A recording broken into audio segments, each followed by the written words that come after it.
Until recently, most countries in Africa had escaped the worst of the coronavirus pandemic. Now cases are rising across the continent. Many countries like South Africa are taking similar precautions as the rest of the world, cancelling international flights, closing schools and land borders. In Nigeria, Africa's most populous nation of nearly 200 million people, schools have shut and there's a limit to religious gatherings. You can see the number of worshippers that were in the mosque today are not up to the 1/3 of the normal congregation due to our sensitization, talking to the people to understand the situation. Mauritania's normally busy capital is quiet, with authorities imposing a nighttime curfew to encourage social distancing. Nations like the Democratic Republic of Congo have dealt with a health crisis before. The most recent Ebola outbreak there killed thousands of people. This time, its president is taking no chances, calling for bars and restaurants to close. But casual workers who don't earn a lot may lose their jobs. No customer has come today, and there's no point in setting tables.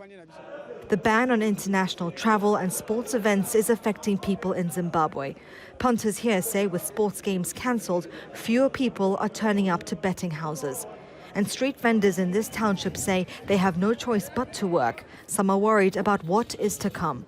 We've had outbreaks of cholera, typhoid in the past years, and we've struggled to overcome those. And I'm just seeing the news around the world about how the US and Italy are coping with the coronavirus, and I'm not too sure if Zimbabwe is prepared for this.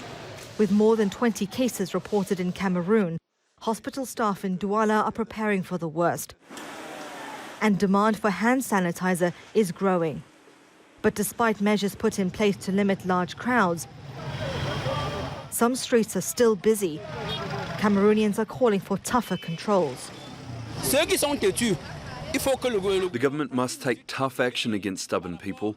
I'm a shopkeeper and I respect the standards. I try to keep things clean and avoid big markets.